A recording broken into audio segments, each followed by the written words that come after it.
Good morning, everybody. My name is Crystal. Welcome to my YouTube. I hope everybody had a great evening last night. It's overcast here in Rochester. Looks like it's going to rain. It was a bit chilly last night, but again this morning I feel warm.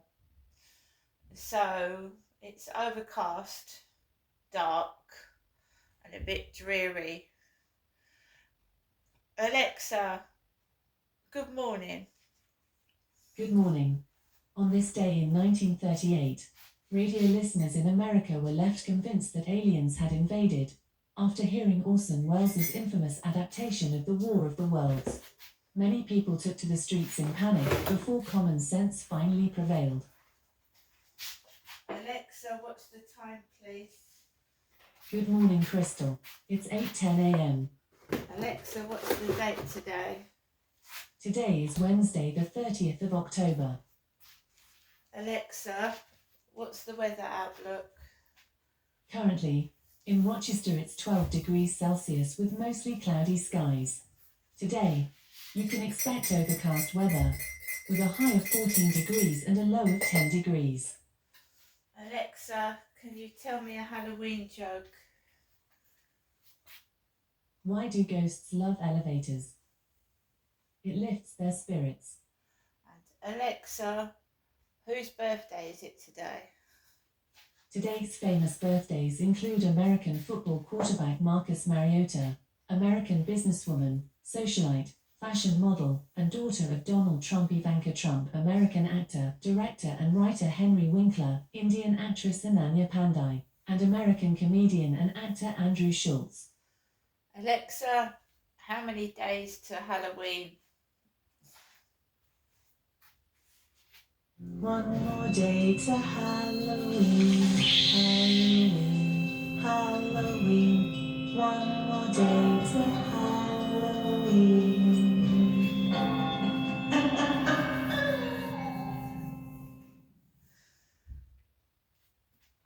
Right, Alexa, word of the day. Good morning.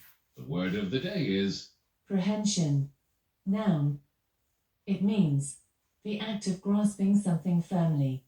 Spell it like this: P-R-E-H-E-N-S-I-O-N. By the way, you can play a crossword solving game called Puzzler. Would you like to give it a try? No. This game was brought to you by Vocala. So, good morning, everybody. This lovely Wednesday morning. Halloween falls tomorrow, which is a Thursday. And I do like Halloween. I must admit, I always have since I was a kid. So I've just made myself a cup of lemon and ginger tea because, too much caffeine does give you heartburn. So we're going to try and wake up this morning with a cup of lemon and ginger tea.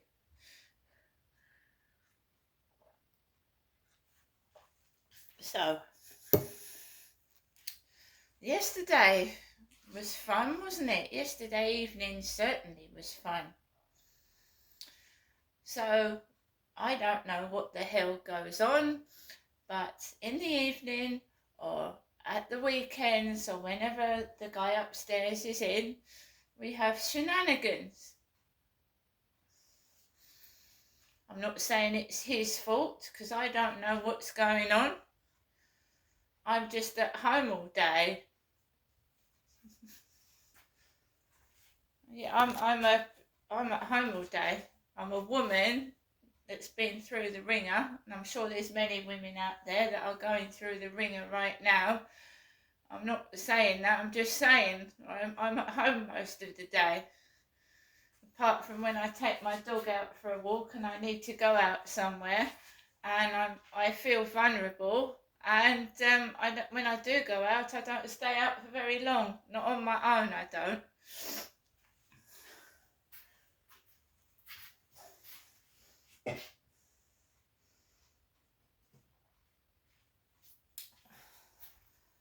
So,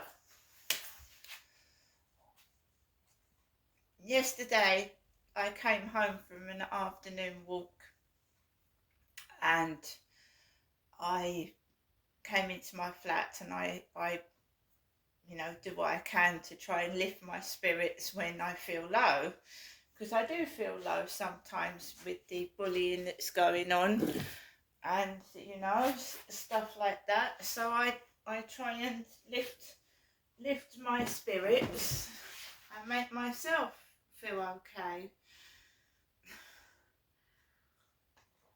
because in this weather and in the dark light, it's low visibility and it's dark inside the flat, and you've got to keep your lights on most of the day. You can feel low and miserable, and if you haven't got anything to cheer you up, you feel awful. A lot of people suffer from SAD, sad. The light affects your mood. The darkness affects people's mood. So I try and light up the room and keep positive and try and channel my energy into something positive rather than moping around the flat being miserable, because I don't want to do that. So I put the telly on to drown out noise for a start, because you just couldn't stay in this flat with no noise. It would drive you crazy. So the telly goes on, some form of noise stopper, whether it's a fan or some background noise, otherwise it drive you crazy living in here. You can hear absolutely everything, and I think I've said that many times. You can hear someone making a cup of tea, you can hear them put their microwave on, you can hear open and shut the cupboards. It'd drive you mad, absolutely sat in this flat with nothing on, so I put background noise on. You can hear somebody putting their microwave on, and you can. And some people are heavy-handed and they open the cupboard and bang it shut. You can hear all that. So if someone wants to get up in the early hours of the morning and stumble across the ceiling and get dressed for work, you can imagine what it sounds like, can't you?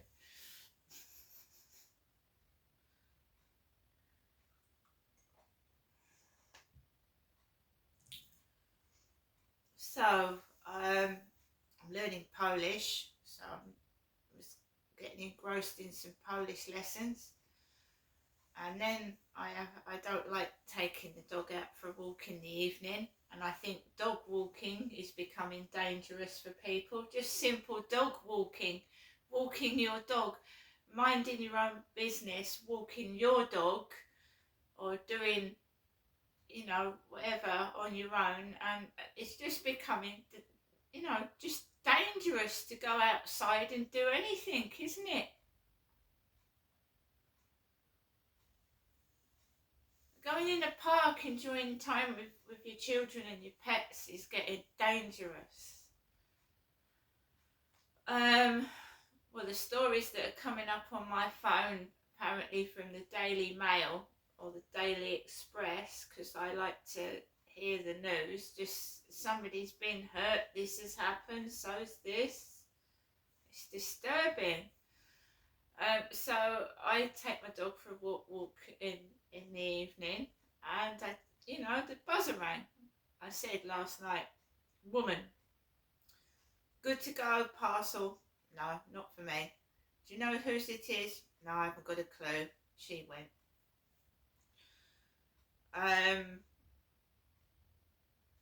Started banging doors down the corridor, down the bottom, and I thought, right, I'm not going outside. I'm not getting involved with anybody. I'm not cross. So I waited 10 minutes, got my coat on, got mats ready. We went out, no one in the corridors, no one down the stairs. I went out, and I told you, a big fat lad on a bike belched really loudly. It made me feel like shit. Reminded me of him upstairs. It's not his fault. I'm not saying he's doing it. just telling you what's going on. This might be against him for all I know, I don't know. So this big large lad burps loudly on a bicycle sat outside the co-op. It's always near the bloody co-op, isn't it? I just ignored it and I walked up the path, and there was this woman walking her dogs, one that way, one that way. How am I supposed to get past? How are you supposed to get past? So I just thought, right, yeah, she's an old lady, right? So right, I'm going to just calmly walk out the way, which I did. There's a couple walking behind her, and I just slowly walked home.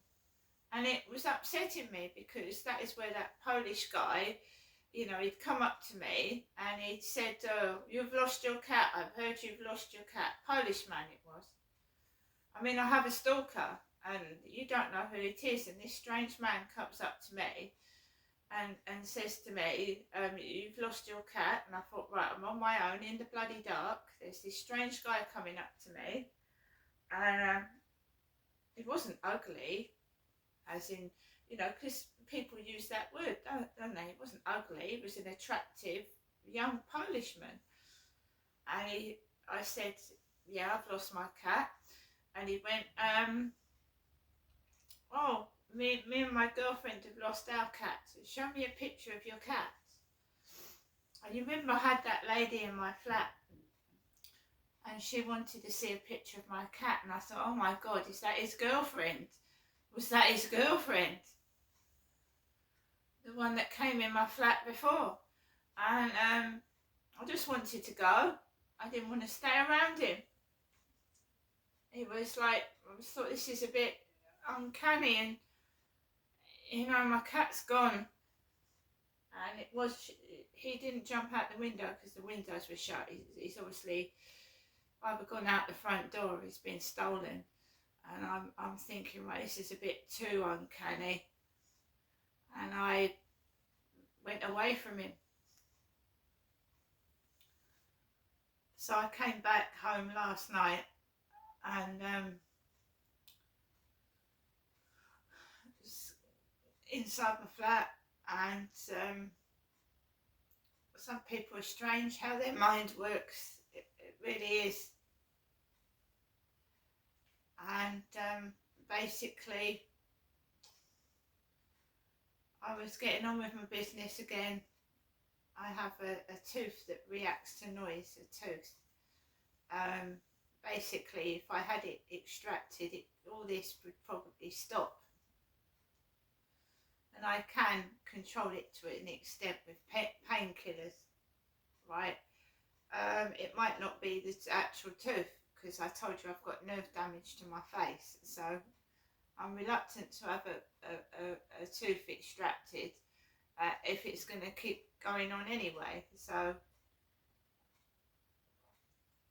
we'll see. Anyway, the buzzer rang again. The buzzer, a little short bloke. He wasn't tall, he was short, and he had like a beard. Not a beard as in a full beard. It was like when a bloke's just shaved his beard and the stubble's growing back, but you can see he's got like a slight beard. And he looked like one of the neighbours that used to live at Victoria Road opposite my mum and dad. He looked like him. And I thought, right, you know, next door to me has takeaways. Next door, they very often have takeaways. So is someone mixing my buzzer up with their buzzer in the dark, or is this being done on purpose? Ringing my buzzer at night when it's dark with food for other people, is it being done on purpose, or are they genuinely making a mistake and ringing the wrong buzzer?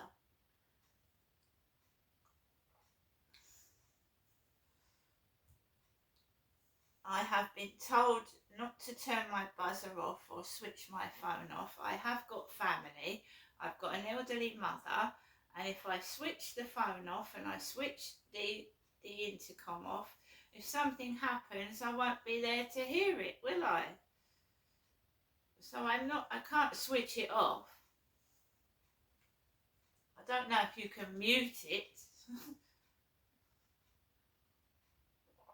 But that wouldn't make sense anyway, because that'd make it quiet. It's always food, isn't it? Ringing my buzzer with food for other people. And I had a delivery yesterday afternoon.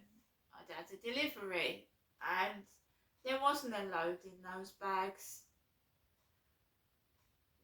It was the ice that was heavy.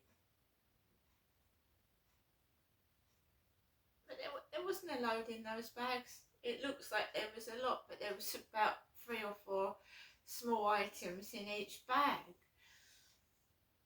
Because they put the chilled stuff in one bag and the the crisps in the other bag, so that would have all fitted in a bag. Had I been like in the co-op, that probably would have all been put in one bag, so it looked more than it was. It's only the stuff I would have gone and got in the co-op in the morning like I usually do, but I haven't been in there. Because I think a lot of the bullying is stemming from some of the people in the co-op, not all of them.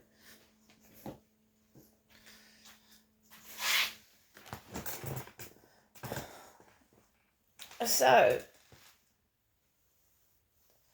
like I've made myself a cup of tea.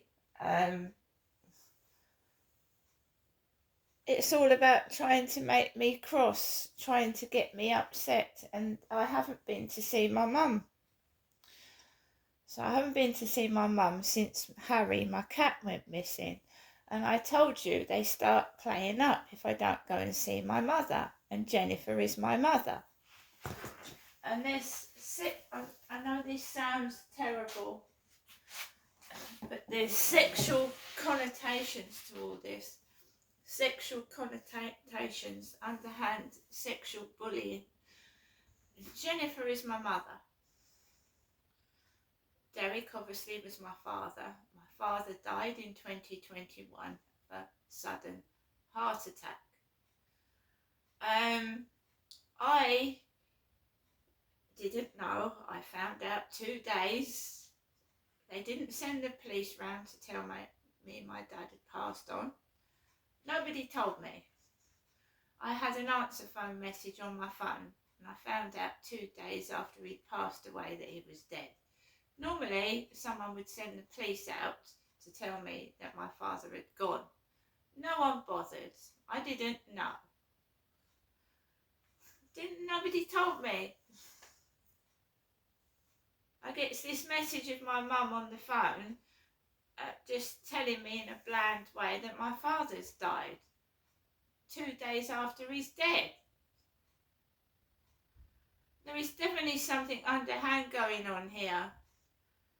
And I can't put my finger on it, and the more I dig, the more dirt gets thrown at me, if you know what I mean. There's something suspicious going on.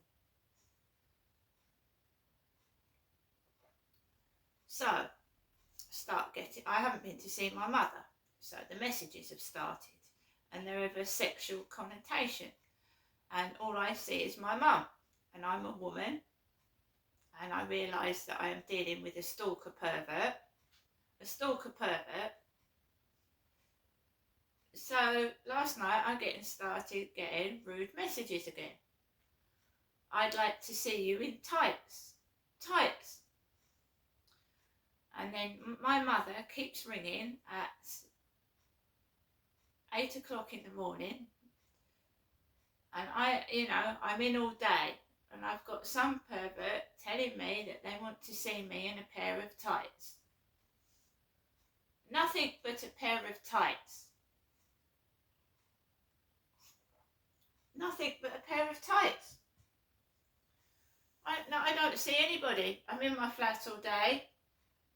None of these people actually meet and take me out for a coffee, and you certainly don't go out to meet someone in the dark, do you?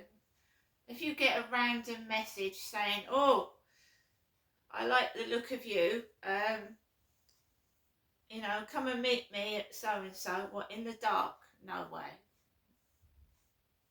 You see, the police said to me that, I can look after myself. I know what's right and I know what's wrong, and I know that meeting someone in the dark is stupid. Someone met someone on a Tinder date and got murdered in a hotel. So I'm not stupid. I think the police are stupid, but I'm not stupid.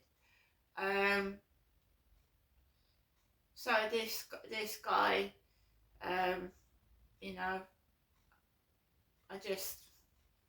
what do you do? I go up to see my mum. It's a pervert. You know that there's people out there that these psycho stalkers, rapists, murderers. Up in Gloucestershire, no word of a lie, I was terrified every day of my life living in that flat. I'd split from my husband. I was terrified for my life. And I had a message saying I'd like to have a mother and daughter together. And as you know, the police do fuck all about anything. I informed the police up in Gloucestershire what was going on. They weren't interested. In fact, the police that came out to me in Gloucestershire were acting like perverts. My daughter went missing, and the police officer, supposed police officer, knocked on my door and said, has your daughter come back yet? I went, yes, she has. She came back later on at night. I need to see your daughter. I said, she's in the bath. I need to see your daughter, he said. And he came in, saw my daughter was in the bath, and he left. And he said he was a policeman. Policeman. There's something fishy going on. People are bogus. I don't trust them for obvious reasons. Now I've had a cat that's been stolen. I believe whoever's doing this is dangerous. And the police couldn't give a shit. They couldn't give a shit. So we've had a message, and guess who's rung the phone? My mother. I've had a message about 10 minutes ago. The pervert has texted me, and now my mother's rung. And I'm not going up there. No, I'm not. There's something really, really suspicious and underhand that's been going on for a long time, and I'm keeping myself safe. See you later.